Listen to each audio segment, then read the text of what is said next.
Thank you for that. All right, we'll go You back see okay? just a Let second. me finish this. Oh, say hi to Gail.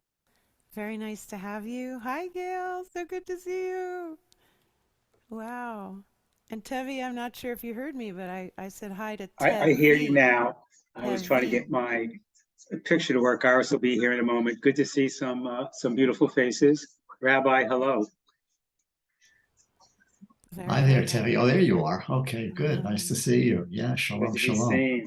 Yeah, Shalom. yeah. Hi, We had a nice Rabbi. service today. Hey, Gail, how are you? Nice to see you as well. Good to see you. And Annette and Linda and Barry. Oh my gosh, look at Right. that. Great picture, Barry. Yeah.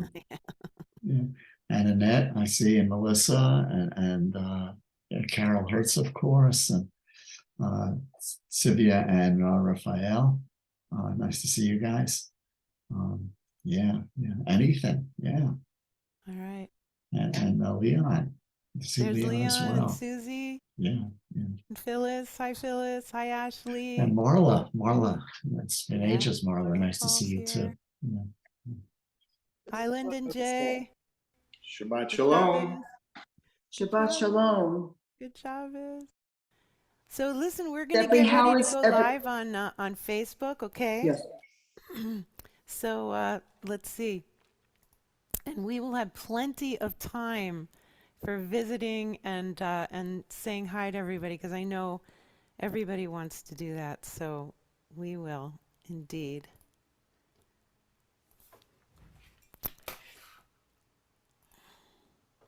So welcome, welcome, welcome.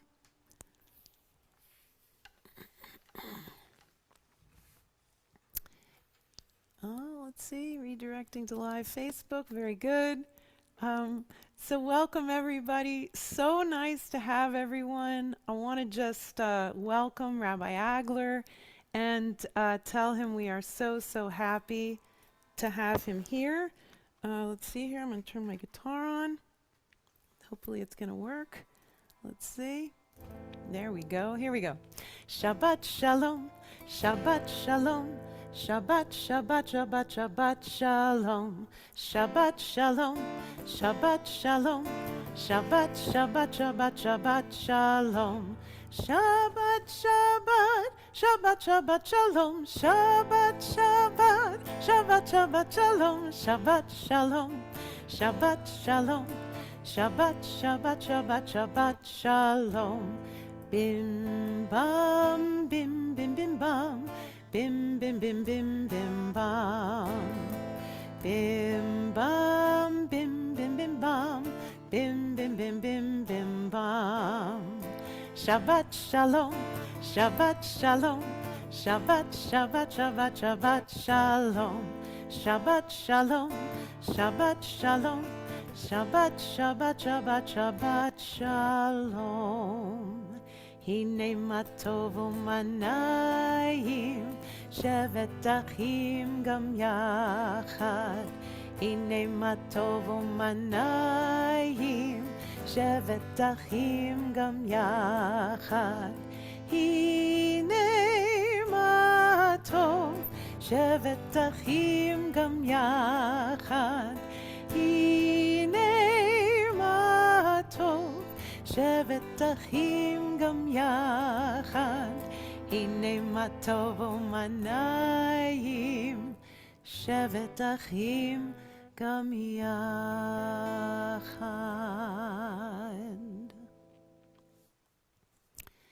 Well, once again, welcome to everybody.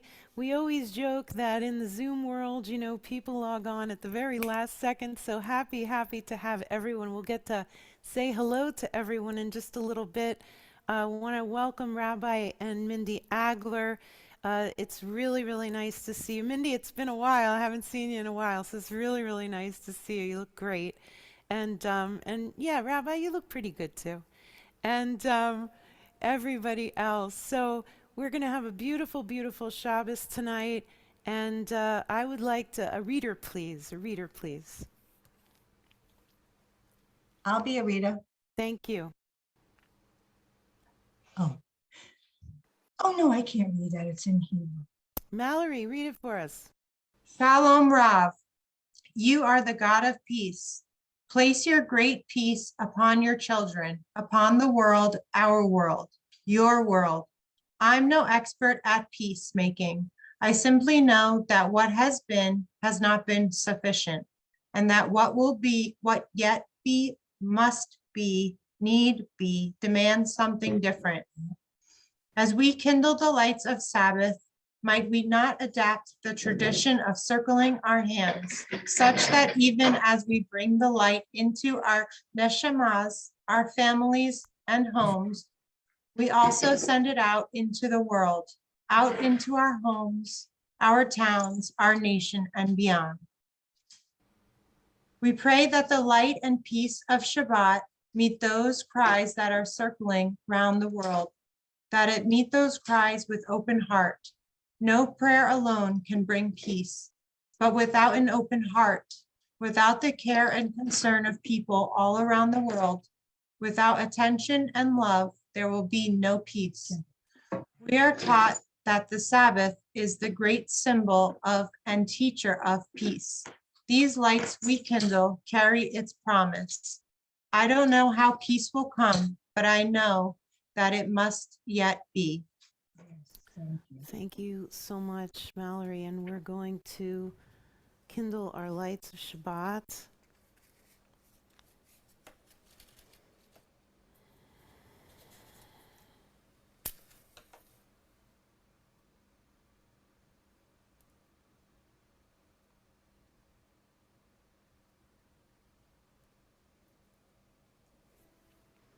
And as it said in our reading, as we're circling, let's imagine our circles reaching all around the world and hugging the world with light and Shabbos peace.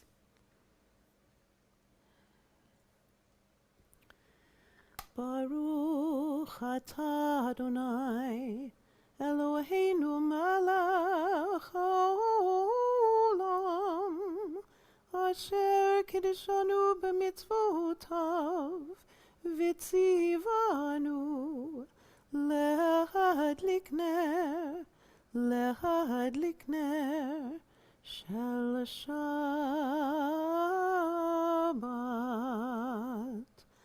Amen.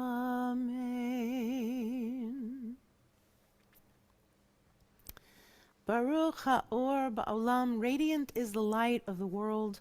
Baruch Ha'or Ba'adam, radiant is the light within people. Baruch Ha'or B'Shabbat, radiant is the light of Shabbat.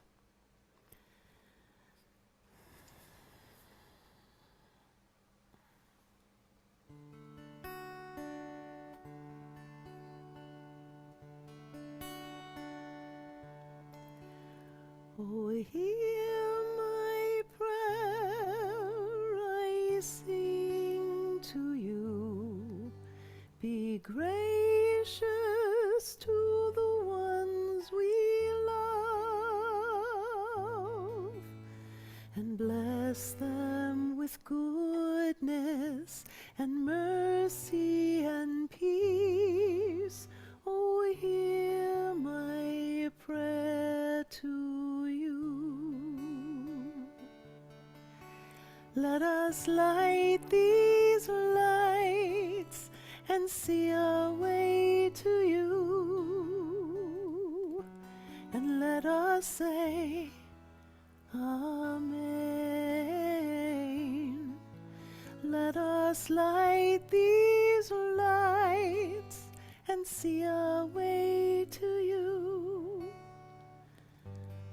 Let us say Amen.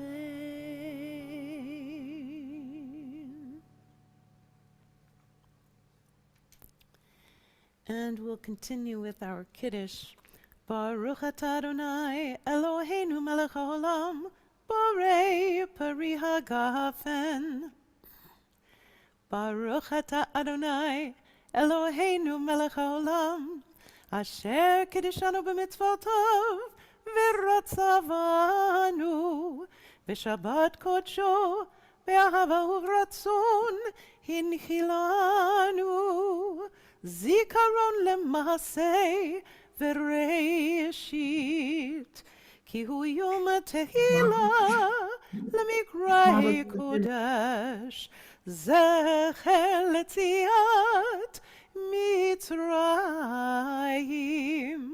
כיוונו ובחרת, ואותנו קידשת מכל העמים, ושבת קודשך באהבה וברצון הנחלתנו.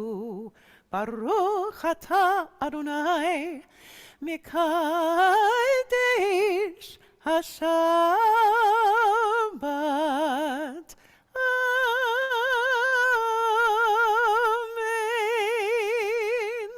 לחיים.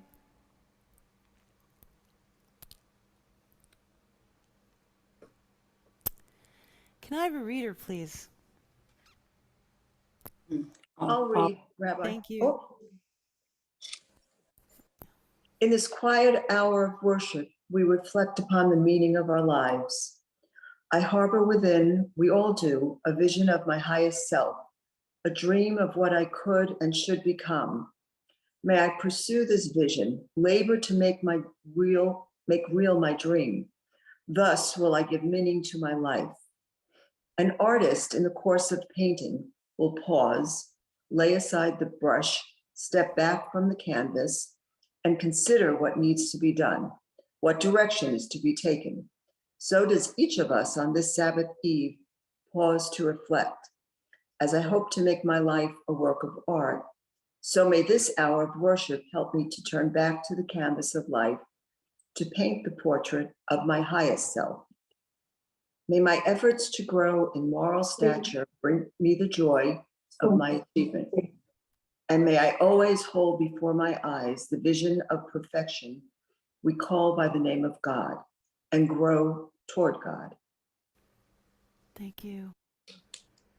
Before we continue with Chatzi Kaddish, I just want to say how blessed I feel to be here with everyone tonight. You know, all of us have had a week, right? You can fill in the blank of whatever we've all gone through. Many of you know I was up in Delaware with my daughter Sawyer. She's been in the hospital. She had surgery Tuesday. She's doing much better. They took the nasal tube out today, and so she was able to drink clear liquids. She hadn't had anything to drink or eat in 9 days. So she had said to me yesterday, Mama, the only thing I want in the whole entire world is a sweet tea. So she was really just wanting to drink something, and she got to do that today. So look, little steps. And I know for many of us here, we've had similar experiences, right? People going through cancer, people living through the death of a loved one, people experiencing illness, people experiencing so many things. But this is Shabbat. We can put all that stuff aside and remember all the gratitude we have to God for the blessings that we've been given. It is indeed a moment to stop and reflect. Ethan, would you like to lead us in Chatzi Kaddish? Yitkara v'yikara shemei rabba, ve'amad divrach yirtei, v'yamlich malchutei, v'chayechon v'yomechon, v'chayei dekol beit Yisrael, bagala, bagala, uvizman kariv, v'meru, amen. Yehi shemei rabba mevarach, la'alamuman me'almaya, Yitbarach, Yitbarach, V'yishtabach, Yitpa'ar, V'yitrama, V'yitlase, V'yitadar, V'yitale, V'yitalal, Shmeik de Kudisha Brichu, Leila Mincho Berchata V'shirata, Tushbechata V'nechemata, Da'amin Ram Be'alma, V'yimeru, Amen. Okay, guitar not working. Hold on. See what's happening. Oh, you know what? All right. Need a battery. So we're just going to flow with it, you know? Can I have a reader, please? The day I is will- gone and darkness has fallen. The stars crowd the sky. How great a universe, how little we understand it. And greater still, the God who made it. How small we seem to ourselves when we think of the great stars and the greater God. Yet we are small only in size. Our minds can make us very great when we think of God and try to become like God. God is with us and in us, helping our minds to grow. We cannot see you, but we can feel you with our hearts. God is in our thoughts and in all the good that we do. God is gentle and peaceful people. God is in gentle and peaceful people. God is in all who add to the happiness of our world. All who teach and all who learn, all who speak truth, all who listen with honest minds, all who study Torah, all who teach it. These show us the God we cannot see.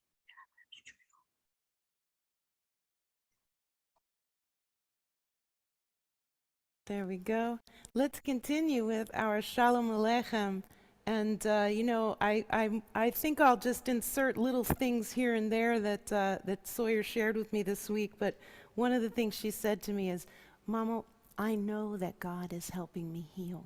I just thought that was so precious. So God is in loving and gentle people and always, always accessible. I know we're going to hear more about that in just a sec. My guitar's not working, so let's just sing it. Shalom Aleichem, Malachei Hasharet, Malachei Elyon, Mi Melech Malchei Hamlachim, HaKadosh Baruch Hu. Boachem l'shalom, Malachei Hashalom, Malachei Elyon. Mi Melech Malchei Hamlachim, HaKadosh Baruch Hu. Baruchuni l'shalom, Malachei Hashalom, Malachei Elyon. Mi Melech Malchei Hamlachim, HaKadosh Baruch Hu. Tzeitchem l'shalom, Malachei Hashalom, Malachei Elyon.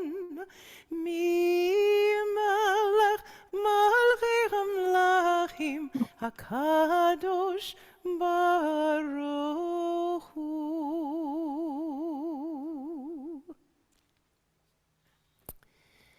Me and God are one. There is no separation. When I experience life, God experiences life. When I pray within to the eternal light that burns brightly and endlessly within me. It is a symbiotic relationship. I'll give and no take. Receive perhaps, however humbly and consciously. The path will be made clear, and whether painful or peaceful, the inner strength will be supplied. The connection is permanent, and the reward is in the knowing. Each of us is called to know God, but not my God, or not his God, or not her God, but your God. There's one God, but each of us has a different relationship. Mine's going to be different than yours, and that's completely okay. So tonight, maybe a little more connection, a little more yearning, a little more understanding. Baruch Hu et Adonai HaMevorach, Baruch Adonai HaMevorach, Leolam Avad. A reader, please. Why indeed must God be a noun? Why not a verb? The most active and dynamic of all, Mary Daly.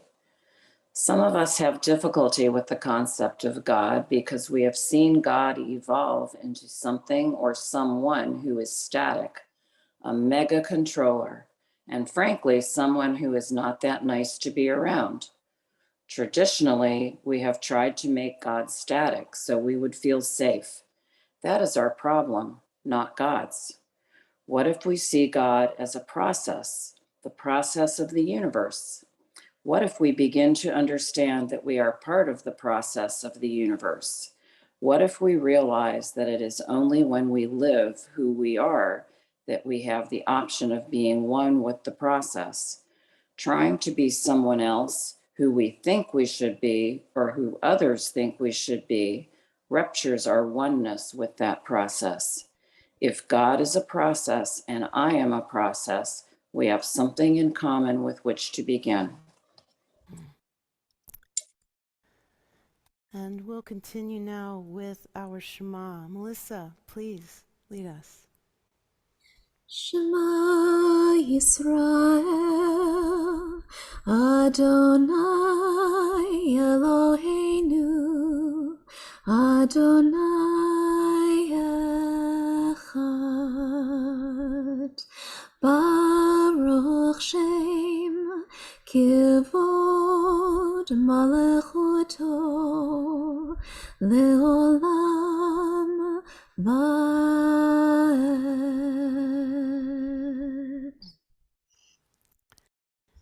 And Sylvia, would you read here, please?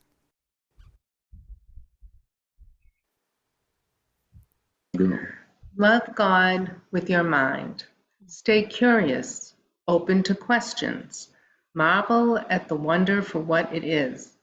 Love God with your heart.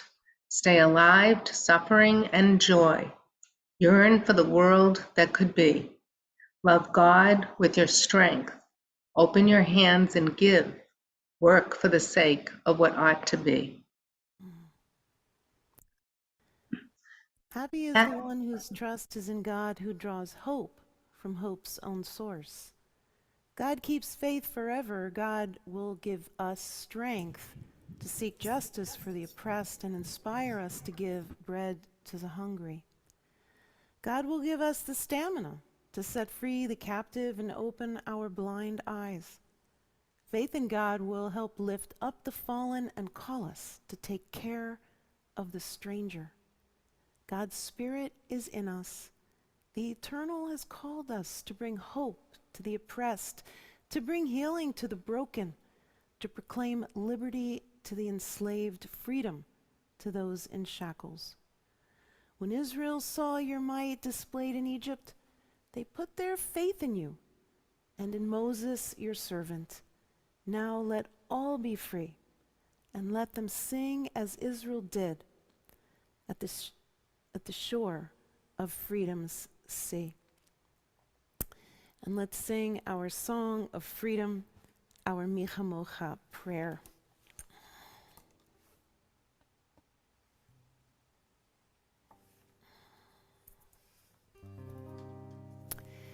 Mi chamocha be'elim Adonai, mi kamocha nedar v'kodesh. Nora tehilot, osei fele, nora tehilot, osei fele. Malchutecha, ra'uvanecha, בוקי הים לפני משה, זה לי ענו ואמרו, אדוני ימלוך לעולם ועד, אדוני ימלוך לעולם ועד.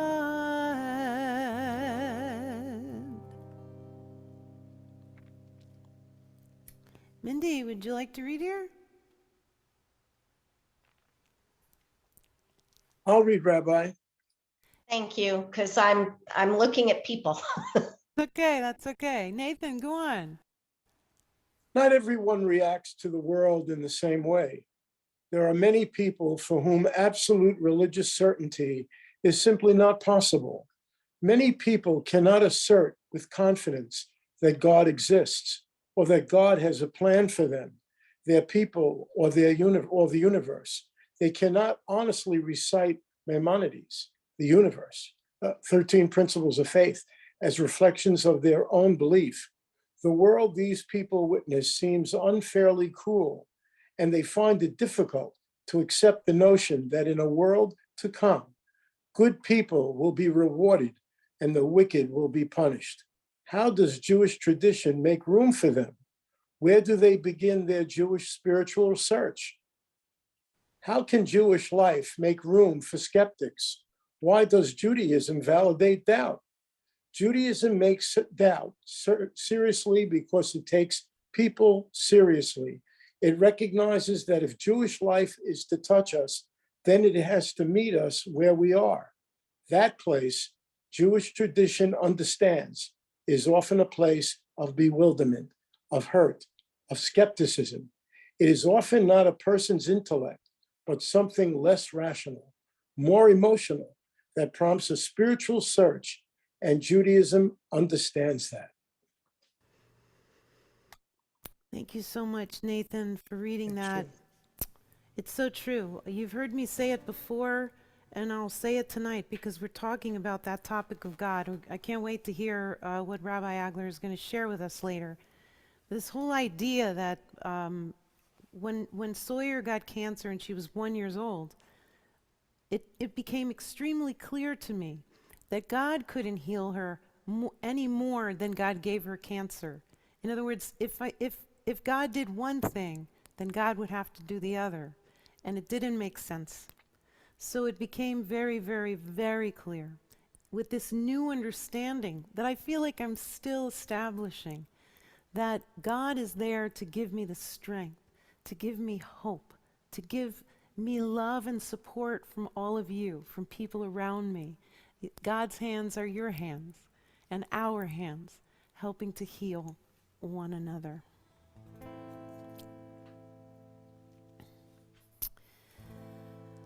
The melody just left my head. Melissa, come on. Adonai sifatai tiftach lufi agid tehilatecha. Adonai, open up my lips that my mouth may declare your praise. Baruch atah Adonai, Eloheinu, Elohei Avotenu v'Imotenu, Elohei Abraham, Elohei Yitzchak, Elohei Yaakov, Elohei Sarah, Elohei Rivka, Elohei Rachel, Elohei Leah, Ha'el Hagadol Hagibor v'Hanora, El Elyon, Gomer Chasadim Tovim, V'Konei Hakol, V'Zocher Chasdei Avot v'Imahot, U'Mevii Geula Livnei B'neihem, L'man Shemo B'Ahava, Melech Ozer U'Moshiach U'Magen, Baruch atah Adonai, Magen Avraham, Bezrat Sarah. Rabbi, would you read for us, please? What can we truly pray for? A God we can understand. We can pray to be able to recognize God's presence in the works and laws of creation and in the spirit of holiness.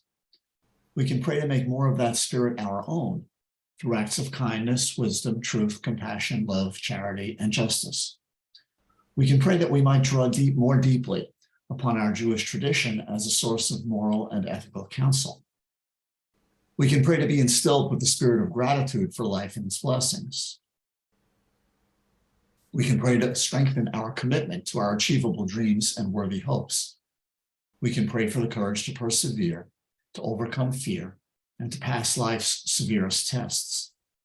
We can pray that we might find the path to our highest selves. We can pray that we might be able to listen for the still small voice that the prophet Elijah heard. We can pray to embrace more behaviors that point us toward holiness.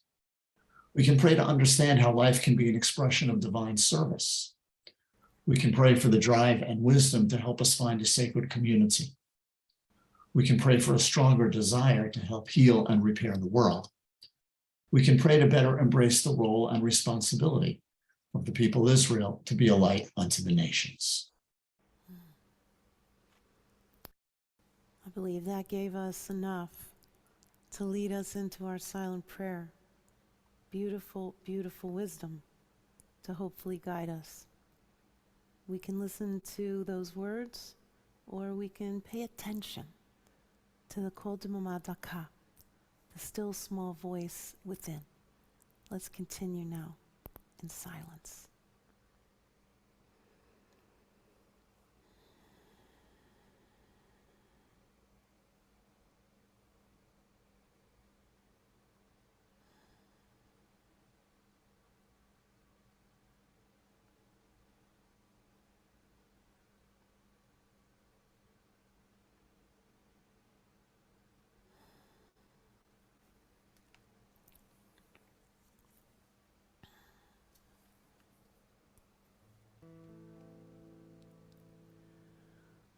עושה שלום במרומיו, הוא יעשה שלום עלינו ועל כל ישראל, ואמרו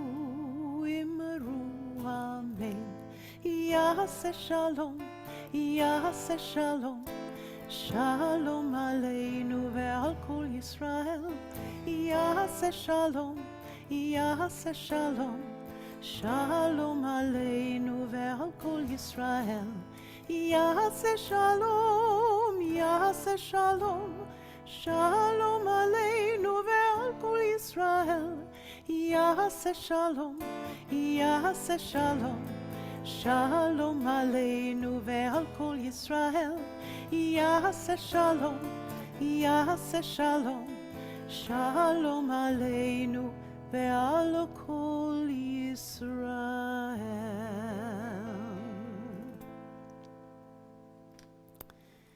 And now, Melissa, we're going to just keep going in the service. Thank you so much.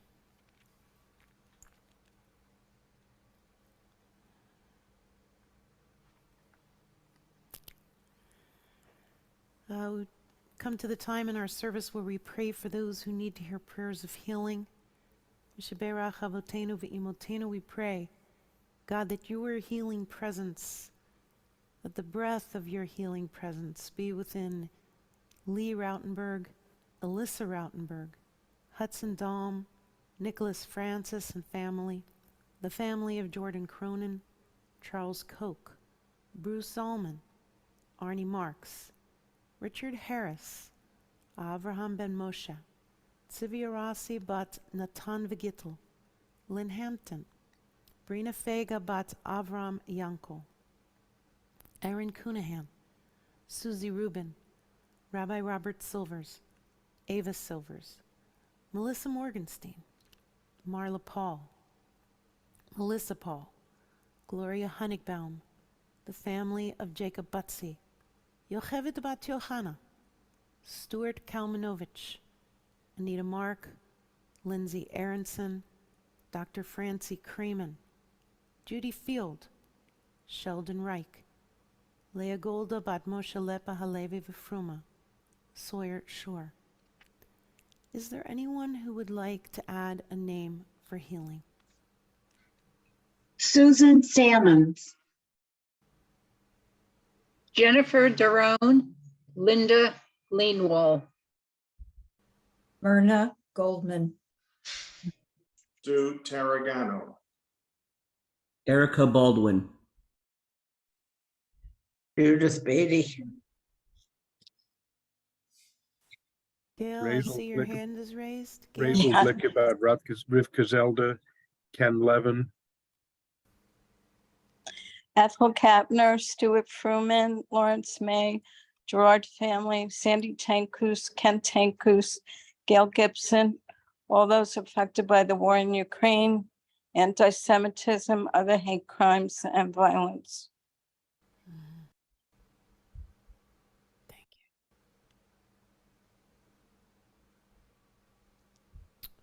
We pray also for those affected by mass shootings and killings, and those who are suffering from natural disasters. Let's continue now with our Mishaberach prayer. Mishaberach Avotenu Mikor habracha Leimotenu. May the source of strength, who bless the ones before us, help us find the courage to make our lives a blessing, and let us say Amen.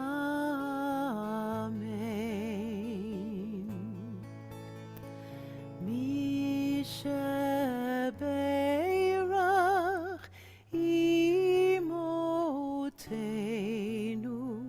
mikor habracha leavotenu. Bless those in need of healing with refuah shlema, the renewal of body, the renewal of spirit, and let us say Amen.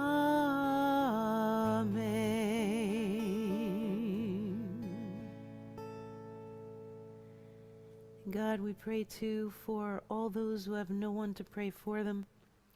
We pray for the children all over the world. We pray that there come a day very soon that no child goes to sleep hungry or afraid. And God, help us to be the ones to make that a reality. Amen. Ethan, please, Aleinu. Alina l'shabeach l'adon hakol l'tek yidula le'aser bereshit shelo asanu kiguye haratzon v'lo samanu k'mishbechot ha'adama shelo sam chelkinu kahem v'gor alinu k'chol hamonam v'anachnu korim umishtachavim umodim lifnei melech malchei hamlachim HaKadosh Baruch Hu. V'nemar v'haya Adonai l'melech al kol haaretz bayom hahu yiyeh Adonai echad u'shemo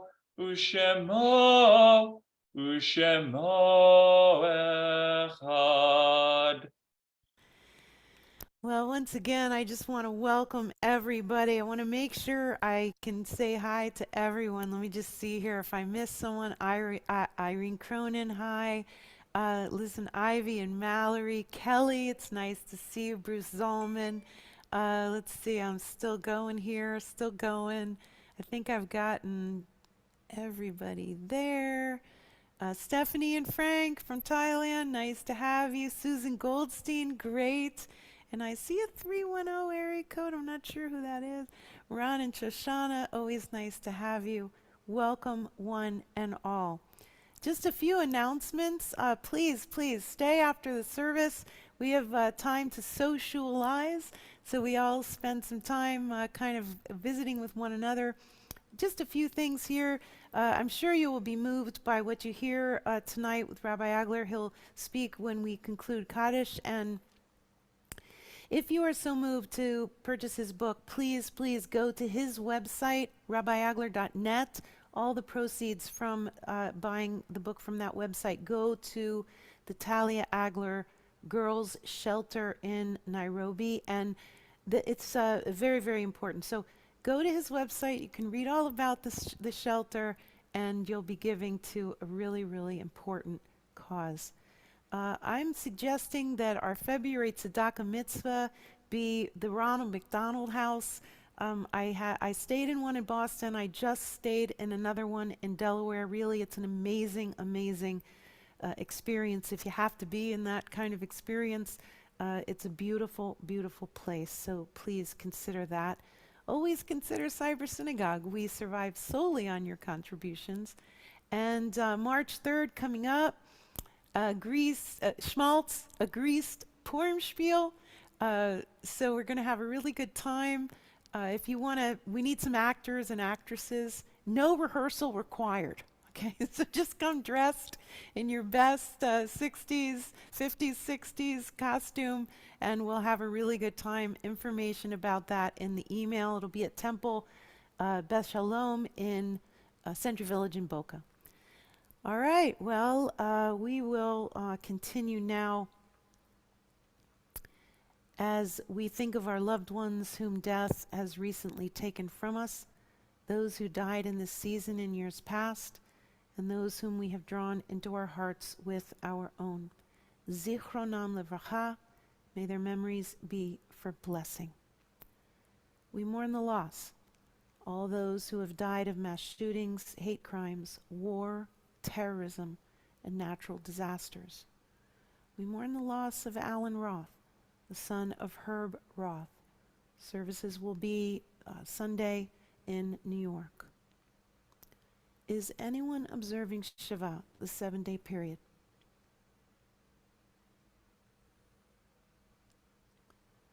Shaloshim, the 30-day period for Arlene Roth, the wife of Herb Roth. Mark Zane Aronson, brother of Donna Aronson. Is there anyone observing the 30-day period?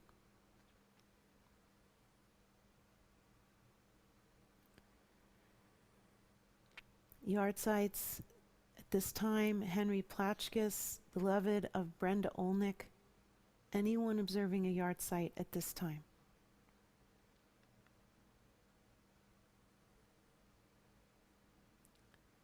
We remember always the 6 million who died in the Shoah. Let's continue now with our Kaddish prayer.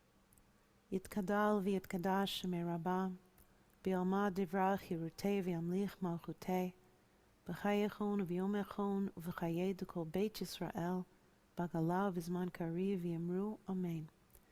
Yehei shemei Rabbah mevorach le'olam u'lamei almaya. Yitbarach v'yishtabach v'yitpa'ar v'yitromam v'yitnaseh, v'yitadar v'yitaleh v'yitalal shemei d'kudisha b'richu.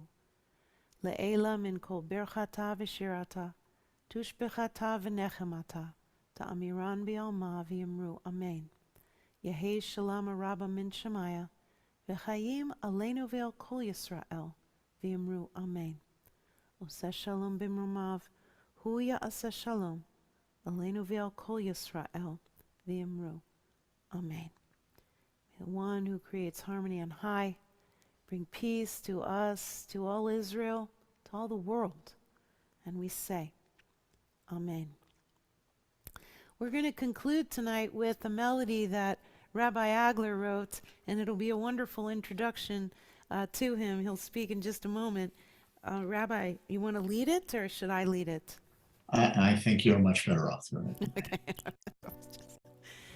Tzion b'mishpat tipadei, Tzion b'mishpat tipadei, Tzion b'mishpat, Tzion b'mishpat, Tzion b'mishpat tipadei, Tzion b'mishpat, Tzion b'mishpat, Tzion b'mishpat tipadei, Tzion b'mishpat tipadei, Tzion b'mishpat tipadei, Tzion b'mishpat, Tzion b'mishpat, Tzion b'mishpat tipadei, Tzion b'mishpat, Tzion b'mishpat, Tzion b'mishpat tipadei.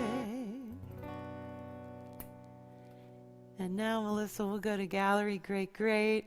Well, do I really have to introduce Rabbi Agler? I will say a couple things. I'll just say, oh, Linda Gordon, I see you. It's so nice to see you. Wow, wow. Let's see. Rabbi Agler has been such an important part of all of our lives. You know, when Rabbi Agler speaks, we all learn something on a very deep level, and I'm sure tonight is going to be nothing less than that. So Rabbi, without any further ado, I hand it over to you. Thank you so very, very much, Rabbi Cantor Stephanie Shore.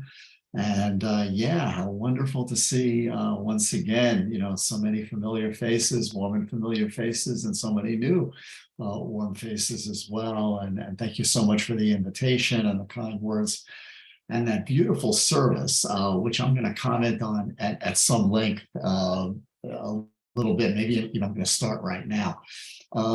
Those of you who attend Cyber Synagogue are aware of what a groundbreaker your spiritual leader is.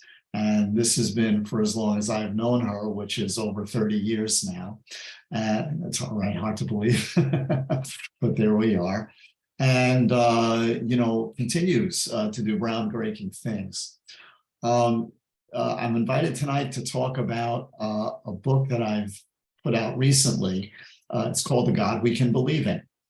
And the service that, we've just all participated in and I trust enjoyed and were moved and inspired by, really, I kind of felt like maybe I should throw out a bunch of my notes that I was planning to say because you guys get it already. But I'll probably say a lot of things anyway and do things on the fly. But that's okay. Because the idea of God is not an easy idea. The belief in God is not an easy way to believe. And sometimes it's more difficult to believe given the guidance that our tradition gives us. Lots of it is great. Some of it is not so great. And the parts of it that are not so great typically show up in what we call the Siddur, the traditional Jewish prayer book, and the Machzor, the High Holy Day prayer book. And let me just see, I can't see everybody on the screen at once. And oh, by the way, Melissa or whoever is in charge of this, I'm going to need to share the screen. So if you can give me that ability, I would appreciate that in a minute or so. So let me just see a show of hands, if you don't mind. For whom is the idea, for who finds belief in God to be something of a challenge? Who finds, that there are problems, that there are difficulties, that there are questions? Yeah, that's almost unanimous there. That's tremendous. That's good because it means that you've thought about it. And it means that, you've run into, into issues. And let me be brave and ask, and again, only if you're comfortable sharing, of course. For those of you and it was almost everybody, I think, for those who find, belief in God challenging or difficult, for how many is that because, at least in part, you see injustice or tragedy or sorrow around the world, and there's supposed to be a good God who's like in charge of these things and is supposed to take care of it, right? How many would you say that that's part of the difficulty that you had? Yeah, again, it's quite almost unanimous, if not entirely so. Yeah, and that's it, right? So we have our Jewish, and I'm going to use words here that they're not intended to be provocative. But I know sometimes they push people's buttons, but kind of stick with me if you can. But we have our traditional Jewish narrative about God, which says what? And we can take this right out of the Torah. If we're good, we'll be blessed. If we turn the wrong way, we're going to suffer consequences. Yet we see plenty of people who are not good, especially, who seem to be blessed, at least outwardly, in the way that the world goes. And we certainly see people who are good who suffer grievously in one way, shape, or form in another, right? The rabbis were well aware of this issue. They called it Tzadik V'Ralo and Rasha V'Tovlo. It's Tzadik V'Ralo. A tzaddik is someone who's a righteous person, and it goes badly for him. It's Ra for the tzaddik. Ra means bad or badly or poorly or evilly. Tzadik V'Ralo, that's a problem. And the opposite problem is likewise a problem. It's Rasha V'Tovlo. Rasha is a wicked person. And yet Tov, it's good by that person. Tzadik V'Ralo, Rasha V'Tovlo, it goes back to the Talmud. And the rabbis absolutely pulled their hair out trying to solve this conundrum. And they did the best they could. They said all sorts of things like, there's a next world where everything gets, gets made properly. Everything gets made straightened out. That was crooked in this world. That was bad. That was unjust, etc. That was one of their answers. They had others, but they knew that it was a big problem. And, you're all aware of this, I believe. When we lost our daughter Talia just over 11 years ago now, I knew all the ways that the rabbis basically chose to deal with tragic loss. And yet, sorry, they weren't working for me. They did not add up intellectually, psychologically, emotionally, or spiritually. So I think, as you know, Rabbi Cantor Shore was honored me with an invitation to speak about that previous book, The Tragedy Test, Making Sense of Life-Changing Loss. Is there a God who can pass the tragedy test? Can we find a God to believe in whom, that can pass the tragedy test, right? And I look around, I know personally how many of the people on these screens have suffered tragedies in one way, shape, or form or another. And how does God get us through this, right? Is there a God that can get us through this? Where's the God that can pass the tragedy test? So not a small question. I spoke about that last time, so I'm not going to go overly much into it again this time. But in the interim, after that book came out in 2018, I've continued to think on the subject, of course. And I contacted a colleague of mine who I know was wrestling or, came to certain conclusions on these same issues. And I said, how about we write a book about this? Or better, actually, what I really said was, how about we edit a book on this? Because the first book that I wrote, the one I just spoke to you about, it took me 5 years to write by myself. And I needed to take all that time. It had to happen. It was all time well spent. But I didn't want to spend another 5 years on this next book. So the two of us got smart and we got other people to write for us, to write the book for us. Why should I write a book if someone's going to write it for me? That's basically, yeah. So we, solicited contributions and essays from rabbis and scholars, and 27 of them joined us in writing on the theme of a God we can believe in, addressing the questions that I just raised and others, and offering, their own solutions and proposals for them. And together it really makes a very nice volume. All right, I'm going to share my screen a little bit now and go here. And ta-da. Okay, so here's the website that we were just referring to. You can find it at rabbiagler.net or also at richardagler.com. And I want to share with you, to start off this evening, the preface of the book, which is fairly brief. This book was actually used, we're quite honored to say, by one of the professors at the Hebrew Union College, who used it, again, as the basis for a lesson with his rabbinical students. So, there's something here. All right, I guess I'll read it. It is self-evident that many of the characterizations of God found in our sacred texts, liturgies, and holidays are replete with images that large numbers of contemporary Jews find neither meaningful nor believable. And that's just what I've been speaking about. And by the way, if you want to take notes, if you want to make mental notes, whatever you want to do, we're going to have time for questions, and there's no such thing as a bad question, that's for sure. And as we've been saying, our annual cycle is filled with references to a deity who intervenes in history, supernaturally responds to prayers, protects his faithful and chosen, executes righteous judgment. In the 21st century, such propositions engender doubt and disbelief in rabbis and laypersons alike. At the same time, they are a disincentive to Jewish engagement, commitment, and affiliation. We'll talk about that a little bit too. A God we can believe in as a response to this moment.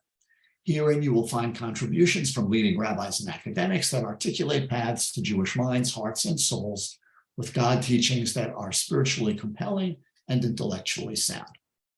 Our authors present God in ways that are consistent with the facts that higher learning has established, the principles of reason, and their own life experiences.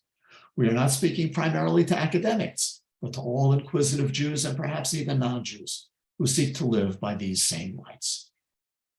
The value and importance of the poetic, the metaphorical, and the ancient religious imagination are vital in Jewish tradition. At the same time, God language, God teaching, and God understanding need to be coherent, comprehensible, and credible if modern Jews are going to hear it. In these pages, you will find a God that cannot be brushed aside by educated moderns, a God that does not violate the realities of logic or natural law.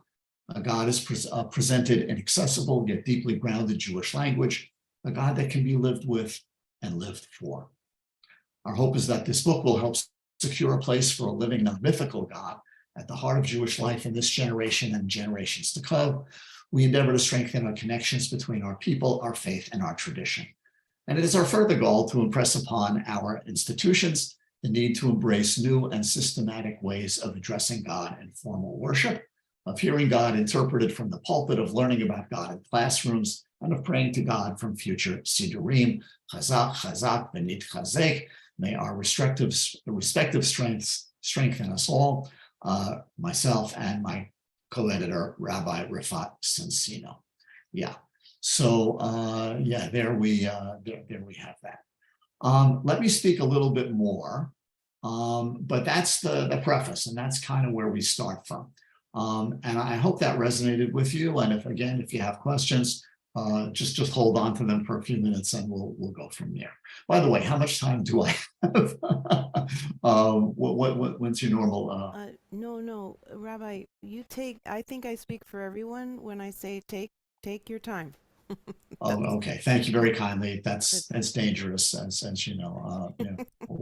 My first senior rabbi, when I was newly ordained, and Mindy never tires of quoting him. He would say, generally speaking, rabbis are generally speaking. So, that's okay. All right. Well, I'll try and do my best, but thank you for that invitation. But remember, if it comes back to bite us, it was your fault. That's all. Okay. All right. Okay. The Pew Research Studies, right? Do we know about them? PEW, they're in the news pretty often. They do all sorts of surveys. They're very highly regarded. And the fastest growing religious denomination in the United States, does anybody know what it is? It is the denomination known as the nuns, not Roman Catholic nuns, NUN, but nuns, those with no religious affiliation, those who have none, N-O-N-E, they have no religious affiliation. That is the fastest growing denomination in America, for the Pew study. One half of them say they are that way. They don't belong to any church, synagogue, mosque, temple, you name it, because they don't believe in God. They were raised in one religion or another, but they now see common sense, science, logic, and the lack of evidence as obstacles. I like to believe that religion is about ultimate truths, and the God that many people have been taught to believe in is perceived as being not true, as we've just been saying. It may have worked for people as children, but as thoughtful, educated 21st century adults, not so much. And by the way, my 6-year-old grandchild, my grandson, who by the generally accepted definition is a genius, okay, and that, is a normal child born to Jewish grandparents, right? And if he's any indication, those teachings about God are not working so well for children either these days, yeah? And people who don't believe have asked the questions that we've just discussed. And to turn to the issue of prayer specifically, because prayer is where we try to encounter God. That's kind of where the rubber meets the road. And if you open up the traditional Siddur, we have prayers that are addressed to God, who is all just and all powerful. The Konei HaKol and the El Poel Yeshuot, the wonder-working all power, who can do anything and everything, who intervenes in history and in the personal lives of his faithful. And we, the people, simply do not buy it, for a lot of good reasons. Post-Shoah, after the Holocaust, wow, especially. But even before, these questions are as old, at least, as the book of Job. And I mentioned there were rabbinic answers to these questions, although they may not have been entirely satisfactory. And Job's too. What's Job's answer? What's the book of Job's answer to the question? It's basically God coming out of the heavens and saying, you don't understand anything. I'm great. I created the whole world. I'm the one who does this. I'm the one who set up the laws. You are pitiful in your knowledge, and that may be true, but there's still a better answer that we can get than just trust me, or just listen to me, or you just don't get it. And we don't accept that kind of answer anymore. I don't know if people ever did, but they certainly don't. So I, for one, would love to be able to open up a Siddur and be able to pray without being derailed by something that doesn't scream to me as false. And again, I confess to you that before we lost our daughter, I was aware of these questions, of course, but they didn't grab me in the kishkas the way that they do, and I continue to do after Talia's death. When people, and maybe even some of you, would come to me, when we would have conversations, Rabbi, how can you really believe this stuff? I would always acknowledge that, yeah, some things didn't add up. But you know what? If anything, and let's say Judaism is a thing for a moment, can answer 80% of the questions, and there's 10% on this side that it can't, and 10% on that side that it can't, you're still doing pretty well, all right? And I hold by that today. But all of a sudden, even that answer was not good enough for me anymore. So yeah, we need better answers than the ones we've been given, especially when we're trying to pray. And yeah, let me say it right now. What a beautiful service that your rabbi has just put together. I didn't feel, well, I could really be technical, which I don't want to do, but overwhelmingly, 98% of what we just prayed together, and what we just sang together, and what we just shared together, every one of those words was, oh, that's a God I can believe in. That's a God that speaks to me. As Rabbi Gordis, those the beautiful paragraphs that he wrote, and the other inspirational readings from Rabbi Shor and from others. And the one that you asked me to read, Rabbi, if anybody doesn't know, those were things that I wrote, about what prayer can be and should be. And that's, of course, in the book as well. So yeah, so the project that I'm working on now with some of my co-contributors is to put together a Siddur and coalescing around a set of principles and beliefs that are rooted in something, deeper than we ask, and then God thinks about it and judges and responds, which is the standard formula in the standard traditional prayer book, even on Shabbat and Yom Tov, by the way, when the tradition says we should not be asking for things. Do some of you remember the Flip Wilson? If I said that name, would some of you remember him? A comedian, yeah, passed away. He was African American, black comedian. He was very hot for a while, and he was great. I did not know that he was also a theologian. Yeah, he once addressed a group of people saying, and this is a direct quote, "I'm going to pray now. Anybody want anything?" Okay, there you go. And so really, can we put together a prayer book that, and you already have it, not a book, at least not you've done it on screen, but there's more to do, obviously, than just what we shared tonight. Yeah. So I want to say something also about what we experienced tonight, and I go back a ways. It's kind of scary when I look at the calendar and I add up the years, but I go back to remember the late 1960s, the early 1970s, when in the Reform movement, in which I did not grow up, by the way, the prayer book then was the Union Prayer Book. Do some of you remember the Union Prayer Book? Just a show of hands, I would be interested to see that old UPB, that nice little book. Yes, some of us. Okay, you have to be of a certain vintage to remember that. Melissa, I'm shocked that you have a familiar. You're shaking your head now. Okay, I'll take your word for it. But anyway, in what I kind of refer to now as the late UPB period, In other words, it was Gates of Prayer, which I know most of us remember, before it actually came out, which I think was 1975, sometime between the late 60s and 1975. In the Reformed Jewish world in particular, there was one, what we called creative service after another. Everybody was doing creative services because guess what? That prayer book just wasn't working anymore, and we had to find other ways to fill it.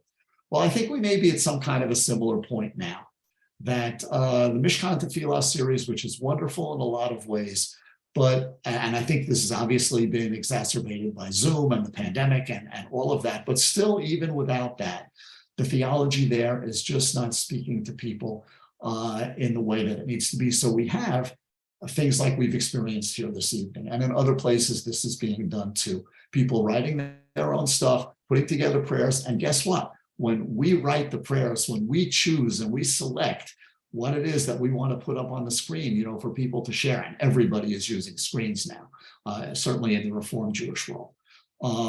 When we put that stuff up there, well, guess what? The kind of things that we put up are very much within the spirit that I'm speaking to you about. We're not asking God, like Flip Wilson, you know, I'm going to pray now. Who wants this? Who, you know, what do we want? So yeah, it's very telling, I think, and it, you know, it kind of convinces me and many of us that's there. I want to say something about music too, because music is has become and has been for a while a very, very important you know, part of the way that we that we pray. Let me back up to my notes here for a second here. I don't know why I need to do that, because I can do this. And of course, we have a very gifted musical leader here in Rabbi Cantor Shore. So music has been central in most of our worship services for a lot of good reasons, and as I said, for many years now. Music can be uplifting, joyous, contemplative, or sad according to the required mood. It stirs us in ways and it moves us in ways that spoken words, you know, simply cannot and do not. So music is beautiful. It can unite us as a community, and it may even carry us, and it often does, to a higher spiritual place, and we don't discount that in the least. But again, is that enough? Much of the Siddur, whether it is sung or spoken, leaves the impression that there's a God out there who answers our prayers, who guides our destinies and intervenes in our lives, sometimes supernaturally, who is a shomer, who protects good people. And even as we retranslate Siddurim and fill them with alternative readings and meditations, we're still left with a God who is gracious to whom he will be gracious, and by implication not to others, who protects those who he chooses to protect, and by not others, who visits tragedy upon us for God's own presumably good reasons, really now. So the question of God cannot be finessed or papered over or even sung over. People are looking for meaningful, genuine spirituality. And who does not think that there's an awful lot of what we call hefkerut, random horror, for want of a better word, out there, and that there's not a responsible adult, much less a dayan emet, a righteous judge, who's in charge. Again, we need a God who can pass the tragedy test in our prayers, and we need a believable God in our prayers. Okay, so how do we find such a God? And I've spoken to you or this group about this before. To me, God now is a God of law and spirit. The laws and physics, God is law in the sense that God is a manifestation of the laws of physics and nature, and those laws are all encompassing. I did not make this up. This goes back to Maimonides and Benedict Spinoza and Albert Einstein and others we could name. And that those laws can create tragic outcomes for no higher purpose or reason. Look at the earthquake this week in Turkey. I mean, there were 20,000 people convulsed, just, you know, like this, goodbye. Are we going to say that was God's judgment? I'm sure not. We're going to say that this is a manifestation of the laws of nature, which can sometimes be, much as we wish otherwise, violent and cruel and random and senseless. And we know too from this that God does not intervene to prevent tragedy, even for those who don't deserve it. I know that there are some who might say, well, God had a purpose in sending that earthquake to kill those 20,000 people. I'll keep my spiritual distance from anyone who suggests such a thing. So on the one hand, God is law, but that's not only the only thing that God is. God lives in spirit, and the spirit of goodness, love, wisdom, compassion, justice, and more, which without which we would have, well, we would just be empty. So that is not the God that we've communicated successfully to large numbers of our people, certainly not in any clear or systematic way. It is not the God who is reflected, unfortunately, in our most popular sacred texts, liturgies, and holidays. We've signed on to too much mythological narrative and not enough modern day understanding. People want answers, and they want really good ones. They want they want answers that they can believe in.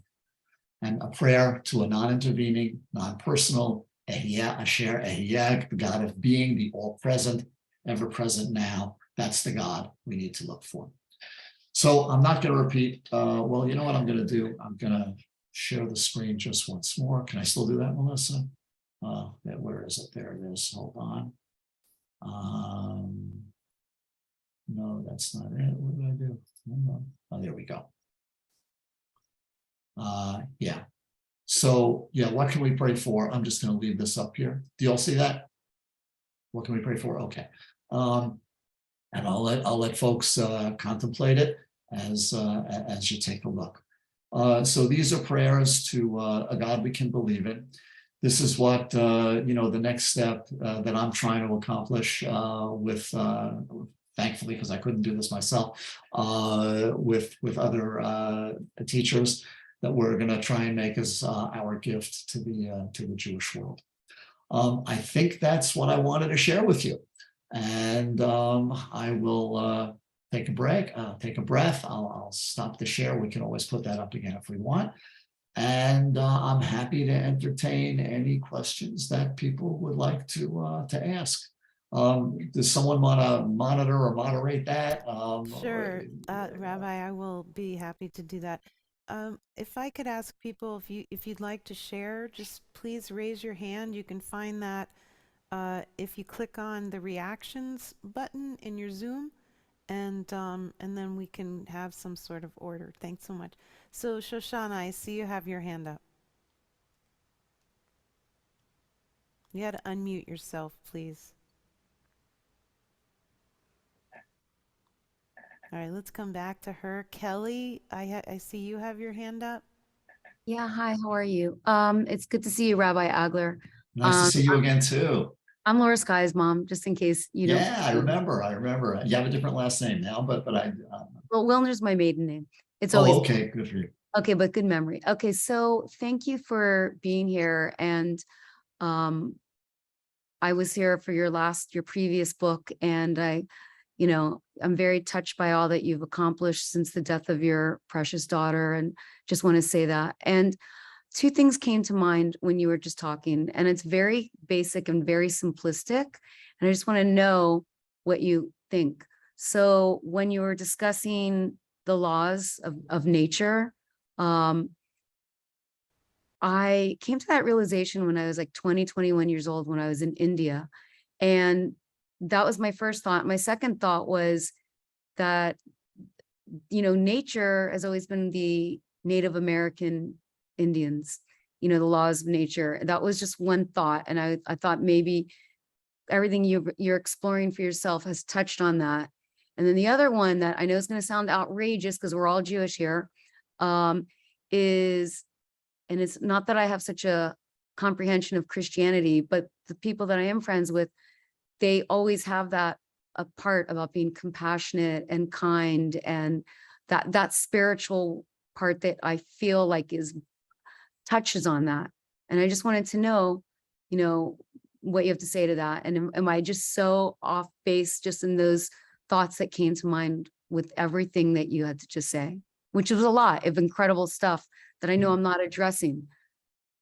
All right, well, let me answer the second question first, because that one I understood. The first one I may ask you to clarify again, but okay. But as far as, yeah, being compassionate, God bless, and I say that just directly as I can say it, your Christian friends who have as in their hearts the spirit of compassion and love and kindness and thoughtfulness and generosity. Thank God that we have Christian friends like this. I've got them too, and I couldn't be more grateful, for them. They did get that from us, because that's in our Torah and it's in all of our tradition and so forth. I know Jews who will act the same way. I know Jews who won't, and I know Christians who won't. I think it's important to understand that. I'm not exactly sure what you were saying about nature. So can you clarify that for me maybe a little bit? Well, no, it wasn't such a huge thing that you have to take your precious time.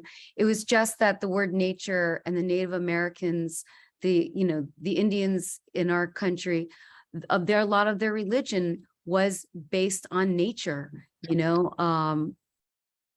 So let me draw. Okay, so now I get where you. And I understand that it was just the thought that came to my mind. Right. Yeah. So let's draw a distinction because that's important. So the Native Americans and many others around the world, would pray to gods of nature, to the god of rain, to the god of sunshine, to the god of fertility, to the god of what have you. And that's not what Judaism is, and it never has been. And I'm certainly not suggesting that that's what we return to. But to understand that nature acts independently of God, that God does not control nature, despite the fact that we have many teachings to that effect. So that's really the point that I was going to make. Yeah, I wasn't even thinking in that way, but that's a good thing that you said. Okay, thank you. And good to see you. And best to Laura Sky. It's been a while. Thank you so much. She's got to be a big girl now. Yeah, she really is. Thank you. Thank you. Thank you. And Shoshana, are you ready now? Yeah, thank you so much. Ron, you need to turn your sound off. Okay, then I need to leave the room, but I'll ask my question as I'm walking. Rabbi, I am so grateful for what you were saying, but I have a question that has to do with prayer as such. For me, prayer is not the way it used to be. I used to pray for things, and it doesn't make any sense to do that anymore. To me, it's what I'm constantly praying for when I do pray is insight. That I do things that will make this world, my life, the people around me better. That's what I think prayer is all about for me. Yeah. And asking for things, even asking for healing, doesn't resonate with when I'm in a service and we say we're praying, we say the Mishaberach, I participate in that as a part of a collective, but as an individual, it doesn't feel right. Very good. Right. And I'd like you to address that in some way, if you can kind of. Absolutely. I certainly can. Rabbi. Thank you. Thank you for the question. All right. So the first thing is prayer. All right. The Hebrew word for prayer, all right, is, we're going to get a little bit technical here. The Hebrew word for prayer, to pray, the verb, is lehitpalel, lehitpalel. If you know a little bit of Hebrew grammar, you know that's a reflexive verb, Ah, well, how about that? Lehitpalel means that we are praying within ourselves and with the spirit that's around us as well, the spirit that I mentioned earlier as being an aspect of God. There was a beautiful prayer that we had in our service. I don't remember exactly which one was the one that you wrote, Rabbi, I'm not sure. But in any case, whatever, so prayer, if we can start thinking of prayer as reflexive, that it's something that takes place within us, okay? And yes, how is this going to make me a better human being? That's a good thing. Those are prayers. There was a beautiful thing in our former prayer book. Those who rise from prayer as a better person, their prayer has been answered. Okay, it's a reflexive focus as opposed to an outward focus. Again, we're to reduce it ad absurdum. You're getting to Flip Wilson, all right? I'm going to pray. Who wants what? All right. And yeah, we have this tradition. And oh my goodness, is it filled with the Siddur, filled with what we call bakashot, which means requests, literally translated. God, please give us this. Please give us that. Please give us the other thing. And yeah, if our ancestors definitely believed this was a function of their religious imagination, that's how God worked. I don't think we believe that anymore. And we should shift the model of prayer away from that, again, perhaps more to the reflexive, or in line with those too many sentences that I read, what we can pray for, that I shared with you before. As to your second question, as far as refuah, as far as healing is concerned, yeah. I don't remember exactly when prayers for healing became the big public thing that they have become, but it's been a few decades already. And they've taken over, oh my goodness, they've just taken over, I shouldn't say taken over, but they've taken over a certain part of the service, that's for sure. And people have become very, very attached to them, and it's very, very important. So yeah, it's a problem, and exactly the way that you said, Shoshana. And I'm sure we've all realized this. Okay, well, that's like it's like any other request that we're making. Please heal so and so. Does it work? Huh? If only. If only. If only. If only. If only. Boy, what a better world this would be, and boy, how much happier we would be. So I kind of look at those prayers, the Misha Berach section of almost every place you go these days, as something as, well, here's how I describe it in two ways. It's an expression of love and concern. That's number one. It's our way of saying to those who we are praying for those who are doing the praying, that we care about you deeply in the deepest possible way. We love you, we care about you, we give you our moral strength. Even though outwardly it's, and by the way, the Debbie Friedman classic now, prayer, you notice it's really quite beautifully written. It doesn't really ask, please, please God heal them, or blessed, praised are you, O God who heals the sick, which is the traditional formulation. So I think it's probably best for us to look at that prayer, so to speak, I'll put it in air quotes, in that way. It's an expression of our love and concern. I was a part of my congregation in the Keys. I shouldn't say my congregation, the congregation I attended in the Keys, and I did do some service leading there, of course, but a lot of snowbirds there. Florida, what do you expect?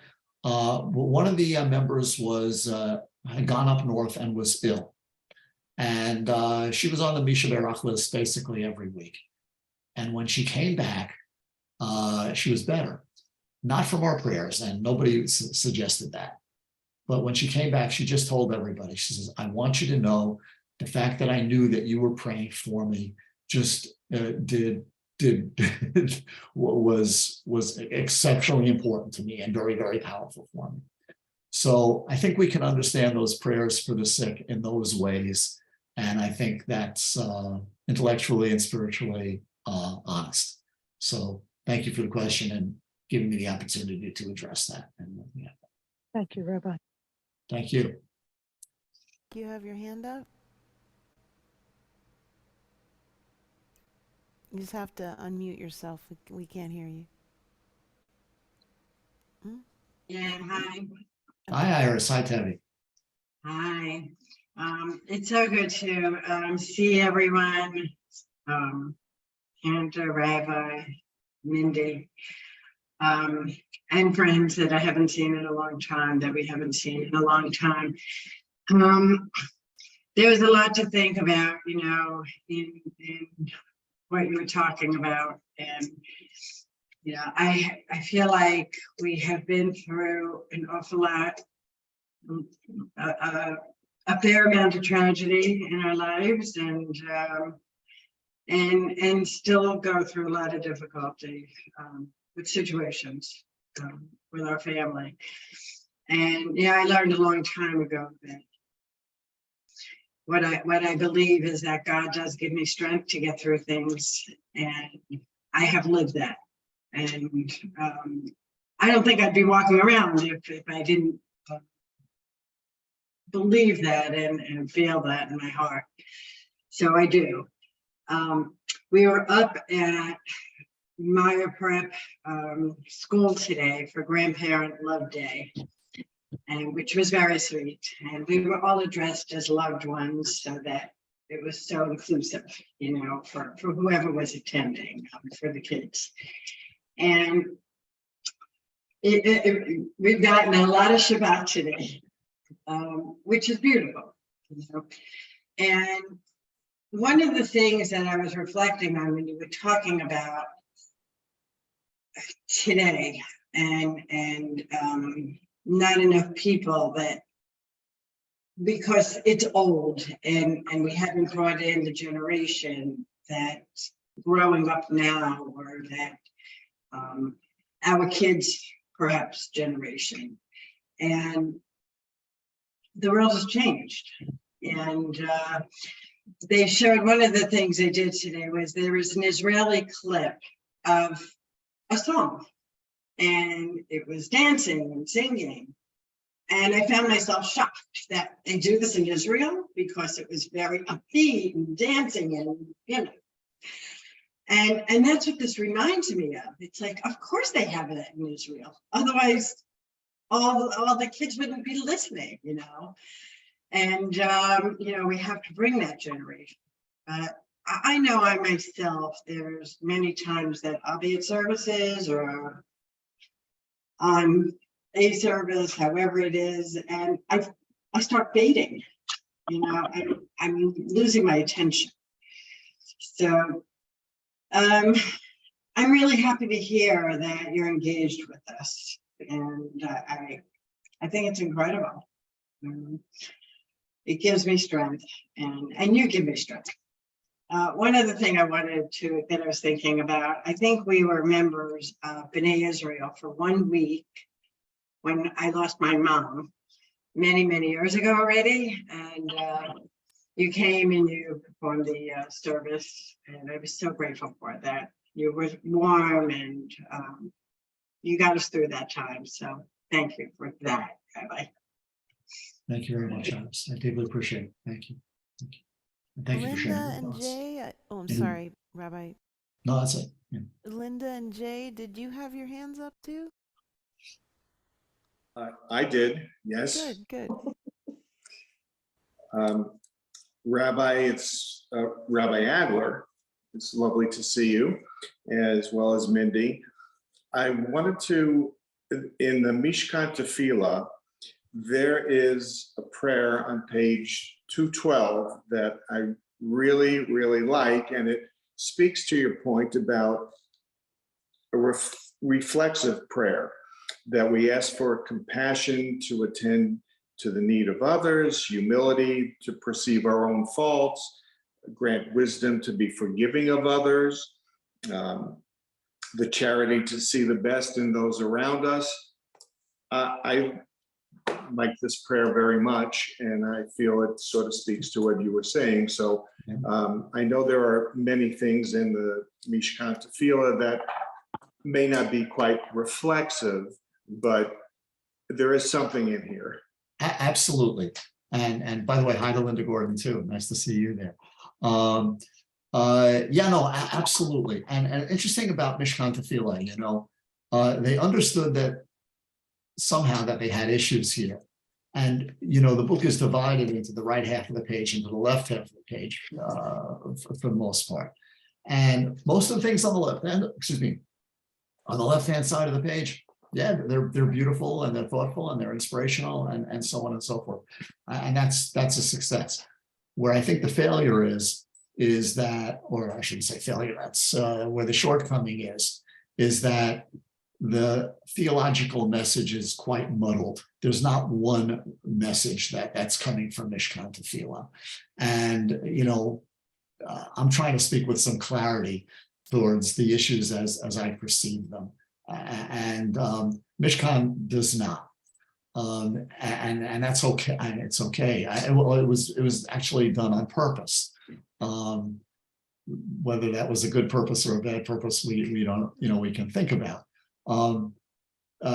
David Ellenson, who's the former president of the Hebrew Union College Jewish Institute of Religion and a scholar in his own right, pointed out that in the early years of Reform Judaism, the prayer books were written by individuals.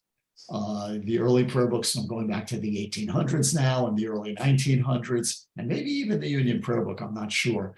It was basically written by a single individual, or if there were others, it was under the direction of one individual. The last two prayer books, Gates of Prayer and the Mishkan series, have been written by committees. Okay. And we know what happens when that's what you got.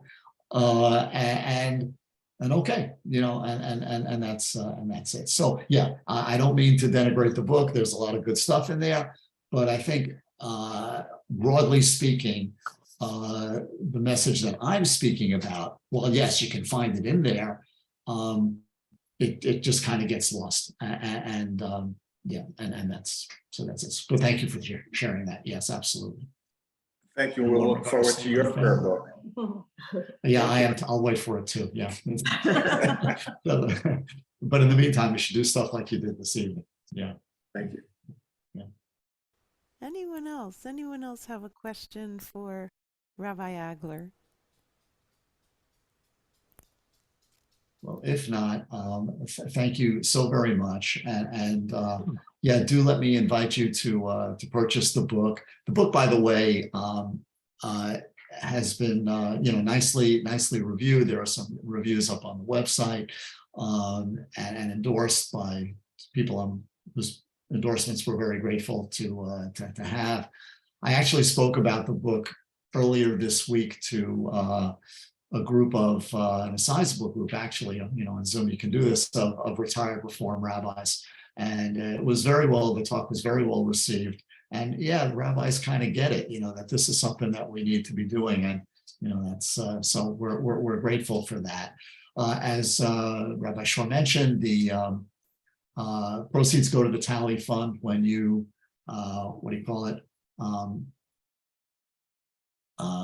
order from rabbiagler.net or richardagler.com.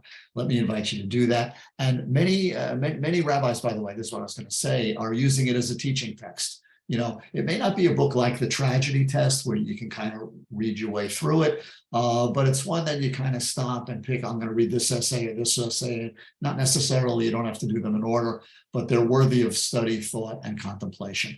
And so again, if you want to, you can order it from that website or rabbiagler.net. It's all the same place. And I thank you very much. And the proceeds do go to the Tally Fund.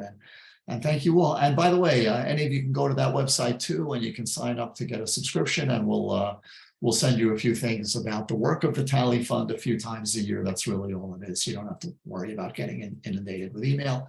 And my warm regards to all my friends and old and new, and it's wonderful to see everybody, and wonderful to be able to keep in touch even across the miles. 10 years ago this wasn't a thing really, and so it's great to be able to do it now. And again, Yishar Kochech to Rabbi Cantor Shore for the wonderful community, and yeah, that's being established on great lines, which, knowing you as I do for as long as I have, I'm not the least bit surprised. So it's wonderful. Thank you. And thank you all. Wow. Thank you, Rabbi Agler. And I'm sorry, Linda and Jay, did you have your hand up again? Maybe not. Yeah, I just wanted to tell Rabbi Agler that I liked his New York Giants hat. A couple more days of football season, and then I got a new hat that gets ready for One Pitchers and Catchers report. So thank you. I'm glad you noticed that. Oh, wow.